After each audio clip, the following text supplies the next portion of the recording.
आणि त्यांचा कृपा आशीर्वाद आपल्यावर कायम ठेवत असतात. सदैव स्वामी आपल्या पाठीशी असतात आणि याची जाणीव सुद्धा स्वामी आपल्याला पदोपदी करून देत असतात. आपण जर मनाने आणि भक्तिभावाने स्वामींची सेवा केली तर स्वामी आपल्या प्रत्येक हाकेला धावून येत असतात. आणि जो कोणी स्वामींची सेवा करतो, स्वामींची भक्ती करतो, तर त्या व्यक्तीमध्ये देखील काही ना काहीतरी बदल होत जातात. स्वामी आपल्या जीवनात आल्यावर काय संकेत आपल्याला मिळतात, की ह्यावरून आपल्याला हे कळू शकतं, की आता आपल्या जीवनामध्ये स्वामींचं आगमन झालेलं आहे.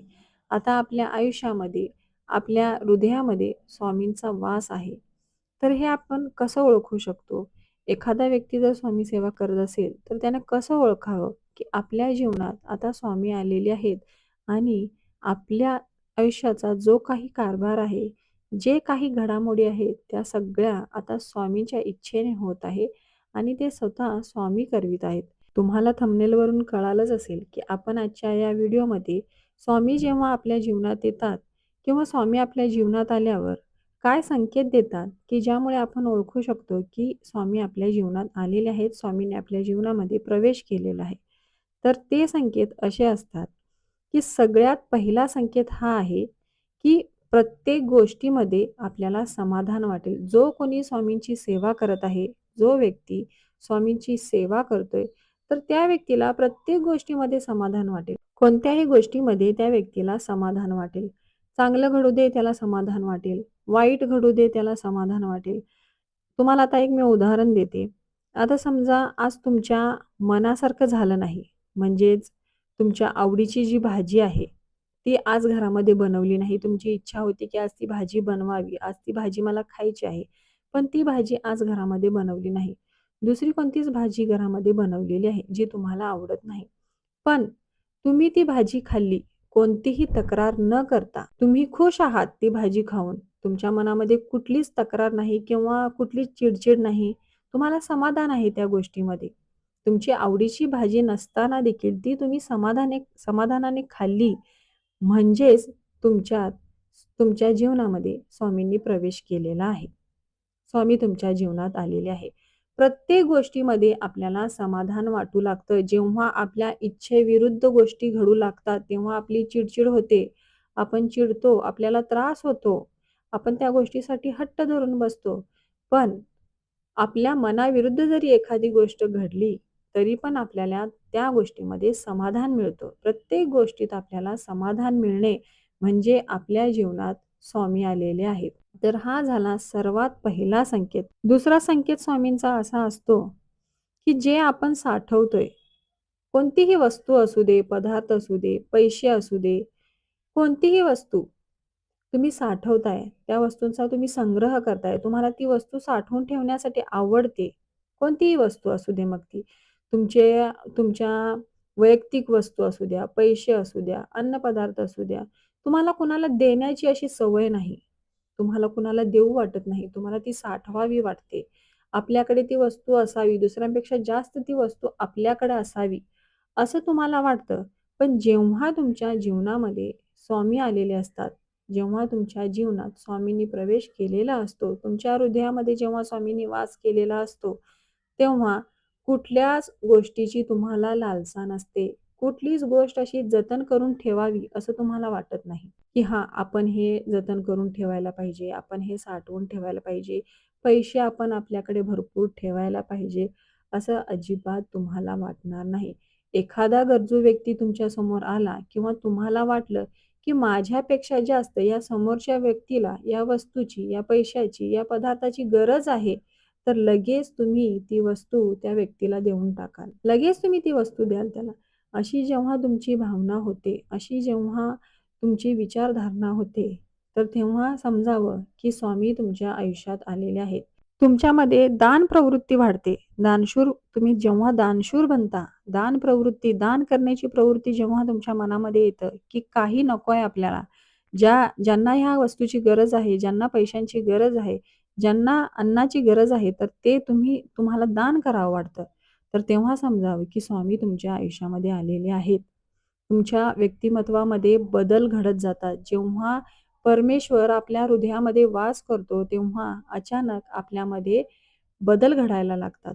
आता तिसरा संकेत असा आहे, की आपल्यामध्ये दयाभाव निर्माण होतो. एखाद्या व्यक्तीबद्दल, एखाद्या प्राण्याबद्दल, कोणताही असू दे, पशु, पक्षी, माणसं, कुणीही तुमच्या समोर असू दे.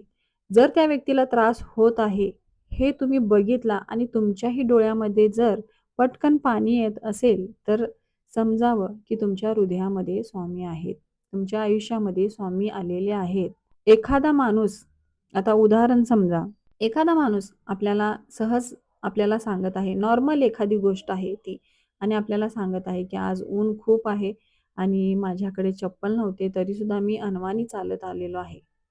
आणि आपल्याला जेव्हा कळतं, की एवढ्या उन्हामध्ये हा माणूस अनवाणी चालत आलेला आहे, त्याच्या पायामध्ये चप्पल देखील नाहीत, तर लगेच आपल्या डोळ्यामध्ये त्यावेळी पाणी येणं, की ह्याला किती त्रास झाला असेल, उन्हात हा अनवाणी चालत आलेला आहे, ह्याला किती त्रास झालेला असेल या गोष्टीचा.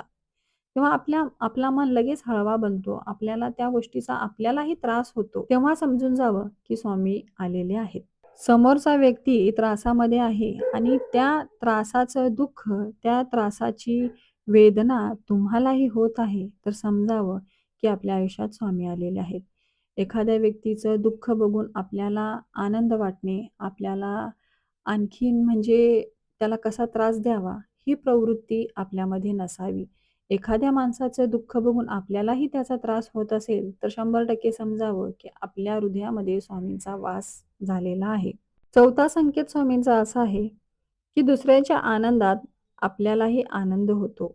एखादा व्यक्ती जर आनंदात आहे, खूप खुश आहे, तर आपल्यालाही त्याच्या आनंदामध्ये खूप आनंद वाटतो. भले आपल्या आयुष्यामध्ये काहीतरी दुःख असेल, आपण काहीतरी अडचणीत आहे, पण समोरच्या व्यक्तीला आनंदात पाहून आपल्यालाही आनंद होतो. ह्याचं देखील तुम्हाला एक मी उदाहरण देते. आता समजा तुमचा शेजारचा मुलगा पास झालेला आहे आणि तुमचा मुलगा नापास झालेला आहे. तर तुम्हाला दुःखच वाटणार, की बाबा आपला मुलगा नापास झालेला आहे आणि शेजारच्या मुलग्याला एवढे चांगले मार्क पडले, तो एवढ्या मार्काने पास झाला. तर आपल्याला त्या गोष्टीचं दुःखच वाटणार.